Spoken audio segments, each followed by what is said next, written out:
샬롬 할렐루야. 야고보서 3장 17절입니다. 오직 위로부터 난 지혜는 첫째 성결하고 다음에 화평하고 관용하고 양순하며 긍휼과 선한 열매가 가득하고 편견과 거짓이 없나니 화평하게 하는 자들은 화평으로 심어 의의 열매를 거두느니라. 아멘. 위로부터 난 지혜, 8번째, 긍휼과 선한 열매, 편벽과 거짓이 없는 것입니다. 위로부터 난 지혜는 긍휼과 선한 열매가 가득한 것입니다. 긍휼은 단지 불쌍히 여기는 것만이 아니지요. 한 영혼을 천하보다 귀하게 여기는 것이며 그 영혼에게 생명을 주는 것입니다. 그를 살리기 위해서 용서도 하고 징계도 하며 때를 쫓아 구제도 하는 것이지요. 긍휼의 여러 측면에서는 용서의 긍휼과 징계의 긍휼도 있습니다. 또한 구제의 긍휼도 있고요. 구제의 긍휼을 살펴보면 구제는 행함과 진실함으로 상대를 돕는 것이지요. 우리가 긍휼이 있을 때 영혼들에게 생명을 줄 수 있는 지혜가 임합니다. 또 긍휼히 여기는 사람은 그 자신도 하나님과 사람 앞에서 긍휼히 여김을 받게 되지요. 우리의 마음에 긍휼이 있다면 어려운 처지에 있는 사람들을 보고 불쌍하다 생각만 하는 것이 아니라 도움의 손길을 내밀게 되지요. 요한일서 3장 18절에 자녀들아 우리가 말과 혀로만 사랑하지 말고 오직 행함과 진실함으로 하자 했습니다. 이 말씀처럼 참된 긍휼은 행함과 진실함으로 또한 내가 쓸 것을 줄여서라도 상대를 돕는 것이지요. 먼저는 복음을 알지 못하여 구원받지 못한 영혼들을 긍휼히 여겨야 합니다. 혹여 핍박을 받거나 심지어 생명의 위협을 받더라도 긍휼이 있기 때문에 우리는 복음을 전하는 것이지요. 또 세상에서 실패한 사람, 병든 사람, 낮고 소외된 처지에 있는 사람들에게 긍휼을 베풀며 돌아보아야 합니다. 우리가 이렇게 진실함으로 긍휼을 베풀 때 하나님께서도 우리에게 긍휼을 베풀어 주시지요. 또한 우리가 넉넉해서 구제하는 것이 아닙니다. 오직 믿음으로 심는 것이지요. 누가복음 6장 38절에 주라 그리하면 너희에게 줄 것이요 또 곧 후히 되어 누르고 흔들어 넘치도록 하여 너희에게 안겨주리라 했습니다. 하나님께서는 이 말씀대로 우리가 심은 것보다 더 풍성한 축복으로 더하시고 해마다 넘치게 채워주시죠. 그래서 구제하는 것이 지혜라고 하는 것입니다. 그런데 구제를 할 때 주의할 점이 있습니다. 그런데 구제할 때는 그 대상을 잘 가려서 해야 합니다. 진리 가운데 행하지 못하거나 공의를 어김으로 사업에 실패한다거나 물질에 어려움이 빠지는 경우가 있습니다. 긍휼히 여긴다 해서 그런 사람에게 자금을 대주거나 동업을 한다면 이는 하나님 앞에 합당하지 않습니다. 요나가 하나님께 거역함으로 연단을 받을 때 그와 함께 했던 사람들까지 큰 어려움을 당했던 사건을 우리는 압니다. 하나님께서는 요나에게 니누웨로 가라 하셨지요. 요나는 그것이 싫어서 도망을 갑니다. 니누웨와 반대 방향인 다시스로 가는 배를 탄 것이지요. 그러나 이 배는 항해 중에 태풍을 만납니다. 그것이 자기 때문인 것을 안 요나는 그 배에 탄 사람들에게 자신을 바다에 던지라고 말하지만 그들은 육적인 선 가운데 차마 그러지 못하지요. 결국 모두가 죽게 될 위급한 상황에 이르자 할 수 없이 요나를 바다에 던졌지만 그때는 이미 많은 손해를 입은 후였습니다. 긴 시간 동안 풍랑과 싸우느라고 고생을 해야 했고 자신들의 화물도 다 바다에 던져버려 물질에도 큰 피해를 본 것이죠. 우리는 이 교훈을 꼭 명심하셔야 합니다. 재정적으로 어려움을 당하는 사람 중에는 술이나 도박에 빠져서 일하지 않는다거나 구제를 받아서 유흥비로 쓰는 사람도 있습니다. 이런 경우에는 구제를 해준다고 해도 축복을 받을 수가 없습니다. 또 어떤 사람들은 여러 교회들을 찾아다니면서 거짓으로 어려움을 호소합니다. 용서나 책망의 긍휼도 영혼을 귀히 여김으로 그들을 살리기 위해서 하는 것이라 했습니다. 구제하는 것 역시 영혼을 살리기 위한 것인데 상황을 분별하지 못하고 구제한다면 오히려 상대가 범죄하도록 만들 수가 있습니다. 혹시라도 영혼을 더 깊은 어둠의 길로 가게 만든다면 긍휼이라 할 수가 없는 것이지요. 그러나 우리는 이렇게 합하지 않는 사람들의 경우에도 종종 구제를 합니다. 불의를 행하여 연단 중에 있는 사람이나 거짓으로 속이는 사람인 것을 알면서도 상황에 따라서는 도와주기도 하지요. 그렇게 해서라도 상대에게 회개할 기회를 주고 그를 살리기를 찾아보려 하는 것입니다. 물론 그렇게 해도 끝까지 회개하지 않고 결국에는 하나님을 떠나는 사람도 있고요. 이런 경우라도 손해를 보는 것은 아닙니다. 몰라서 속은 것이 아니라 알면서도 하나님 앞에 믿음으로 맡기고 그 영혼을 위해서 심은 것이죠. 이런 것은 하나님께서 갚아주십니다. 하나님 앞에 긍휼의 씨를 심은 대로 다른 곳을 통해서라도 더 큰 축복을 받을 공의가 성립되기 때문입니다.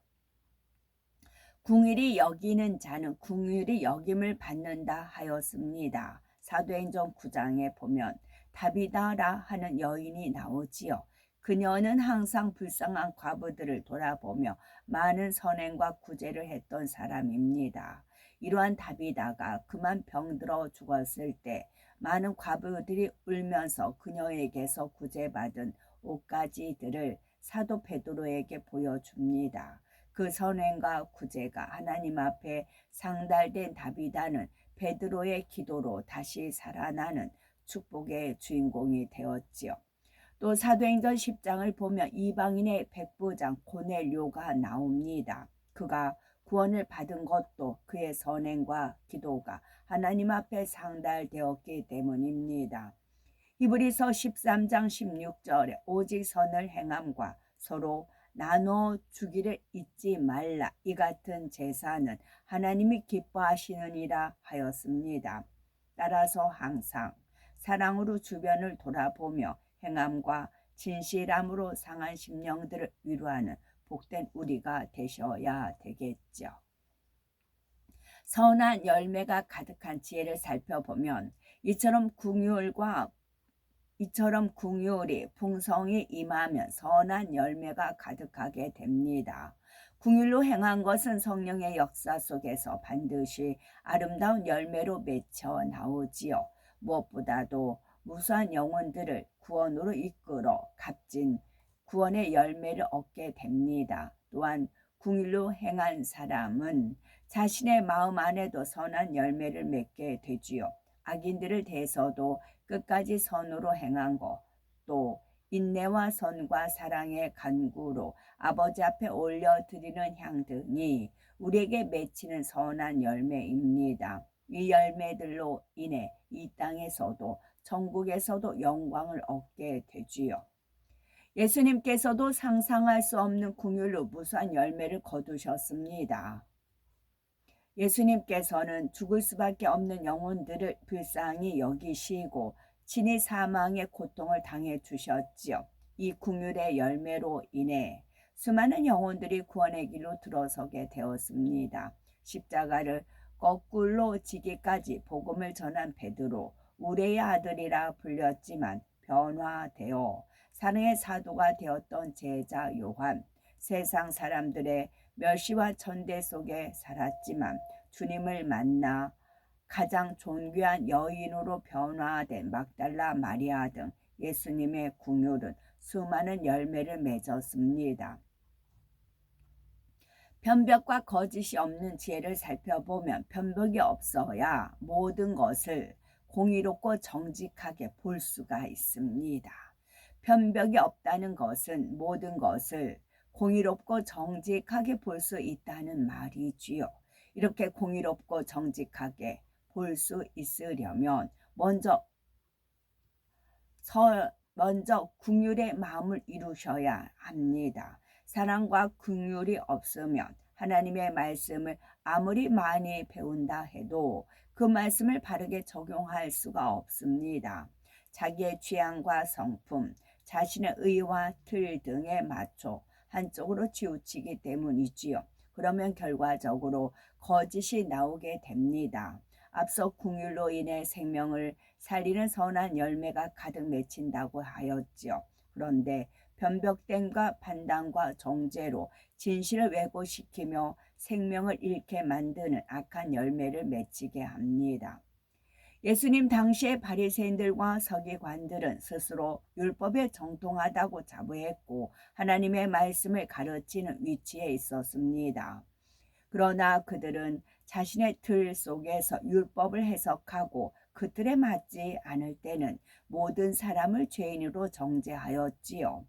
예수님께서 안식일에 병자를 고치시자 그들의 편박함 속에서는 일이 안식일을 범하는 악한 일로 해석이 되었습니다. 원래 안식일을 지키게 하신 하나님의 뜻은 무조건 일을 하지 말라는 것이 아니라 영적인 안식을 취하라는 것입니다.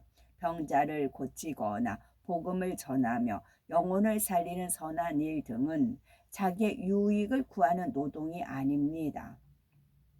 오히려 안식일에 마땅히 해야 할 일입니다. 그런데도 그들은 자신의 편벽됨 속에서 예수님이 안식일을 범했다고 판단하여 예수님은 하나님을 대적하는 사람이라는 심히 거짓된 결론을 얻게 됩니다. 그들은 하나님의 말씀을 너무나 많이 알았지만 문제적으로만 알았기 때문에 정작 그 말씀을 활용할 지혜는 없었던 것이죠. 이는 오늘날도 마찬가지입니다. 신앙생활을 오랫동안 했다거나 혹은 성경을 많이 읽고 연구했다고 해서 마음에 하나님의 사랑을 이룬 것은 아닙니다. 머리로 알고 있는 하나님의 말씀을 마음에 명심하여 그대로 행해야 하지요. 영적인 말씀을 깨닫고 은혜를 받았다고 해도 그것으로 다 된 것이 아닙니다. 끝까지 노력하여 마음의 죄악들, 즉 미움, 혈기, 시기, 질투, 욕심, 판단, 정죄, 교만 등 같은 것들을 마음에서 모두 벗어버려야 합니다. 그렇지 않으면 하나님의 마음을 느낄 수가 없고 그 사랑을 이해할 수가 없습니다. 오로지 자기 기준에 맞추어 남을 판단하게 되므로 오해를 하거나 상처를 주게 되지요. 사람들은 변벽됨으로 인해서 일상생활 속에서 거짓의 열매를 내는 경우가 있습니다. 예를 들어서 어린 형제들이 싸웠습니다. 이때 부모님이 형에게 왜 싸웠니 하면 동생이 먼저 때렸어요 라고 하고, 그러나 동생에게 물어보면 형이 장난감을 빼앗으려고 해서 때렸어요 라고 합니다. 만약 부모님이 형의 말만 듣고 동생을 혼냈다면 동생의 입장에서는 억울하다고 생각했을 겁니다. 그런데 부모님이 형을 더 사랑한다면 또는 평소에 동생이 늘 싸우고 말썽을 부렸다면 형의 말만 듣고 그대로 믿어버릴 수가 있습니다. 어른들도 자신의 유익과 생각에 맞춰 진실을 왜곡하는 경우가 많습니다. 자기 안의 편벽됨으로 인해 자신도 모르게 거짓을 내는 것입니다. 예를 들어서 사랑하는 사람이 잘못을 범했다는 말을 들었습니다. 그러면 그럴 리가 없는데 하고 감싸주려 하거나 그럴 수밖에 없는 이유가 있었겠지 하고 어떻게든 허물을 덮어주려고 합니다. 그런데 상대가 평소에 싫어하던 사람이거나 좋지 않은 선입관을 가진 사람이라면 잘못된 소문도 금방 믿어버리지요. 전에도 이러이러한 잘못을 했던 사람인데 또 그런 일을 벌어지는구나 하거나 한술 더 떠서는 그 사람 어쩐지 마음에 안 들더라 하고 그를 싫어했던 자신을 정당화시키기까지 합니다. 변벽된 마음이 있기 때문에 사실을 분별하려 하기보다는 악한 것도 쉽게 믿어버리고 판단하는 것이지요. 또 다른 예를 들게 되면 맞은편에서 오던 사람이 눈을 피하면서 급히 지나갑니다. 바빠서 그럴 수도 있고 나와 상관이 없는 딴 생각을 하느라 그럴 것일 수도 있습니다. 또는 몸이 불편하거나 기운이 없어서 사람을 피하려 하는 경우일 수도 있겠고요. 그런데 상대에 대한 사랑이 없으면 이런 모습을 보고 나쁜 쪽으로 판단하기가 쉽지요. 참 무례한 사람이구나 하거나 예전에 그가 원하던 것을 안 들어줬더니 감정이 상했나 보다 하고 자신의 지식과 자신의 감정 안에서 해석을 하는 것입니다. 이처럼 자신에게 궁율과 사랑이 없는 만큼 변벽됨 속에 육신의 생각이 동원됩니다. 그러면 성령의 음성을 들을 수가 없고 눈이 가려져 진실을 알 수가 없습니다.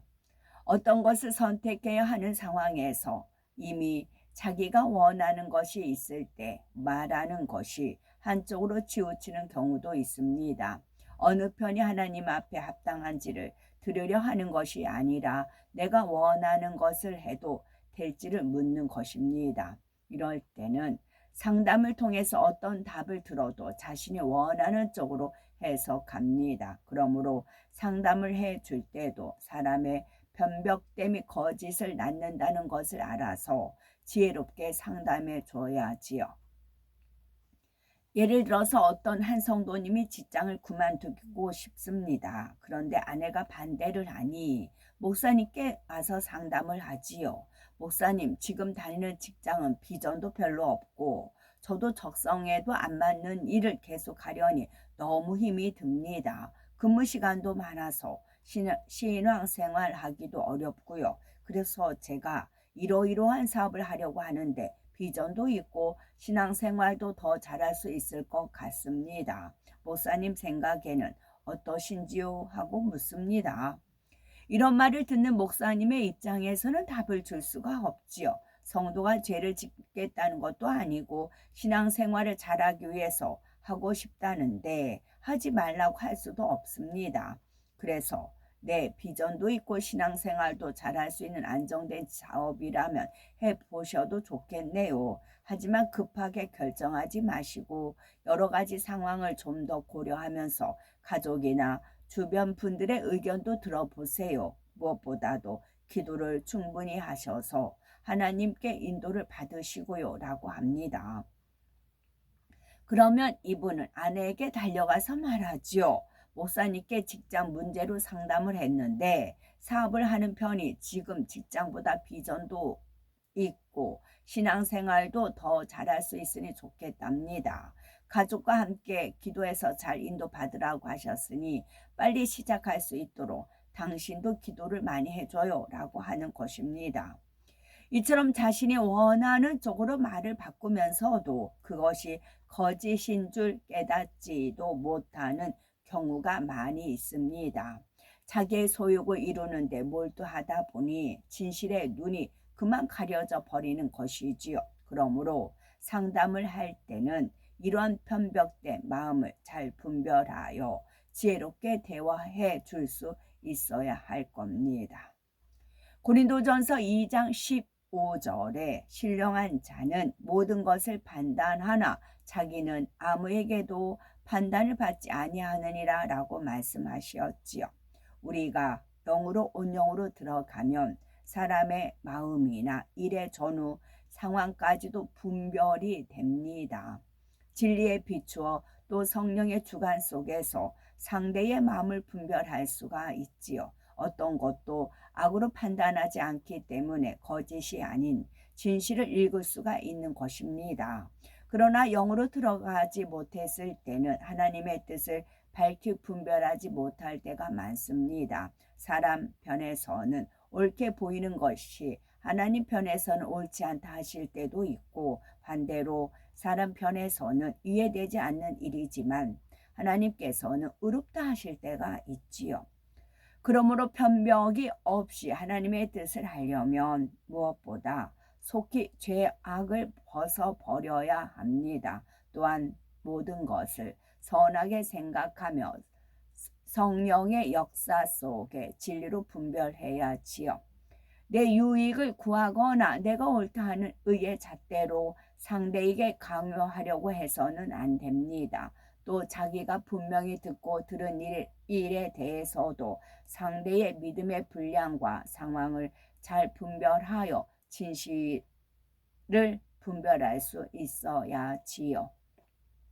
특히 하나님과 깊이 교통하며 성령의 역사를 베푸는 하나님의 사람들에 대해서 생각하고 말할 때는 삼가 조심해야 합니다. 영에 속한 일은 육의 사람이 이해할 수가 없는 경우가 매우 많기 때문이지요. 우리는 깊은 마음속에 죄악까지도 속히 벗어버리고 그래서 수정같이 맑고 보석같이 아름다운 마음의 눈으로 수정같이 맑고 보석같이 아름다운 마음의 눈으로 모든 것을 꿰뚫어 볼 수 있는 지혜를 얻으시기 바랍니다. 아멘. 아멘. 샬롬.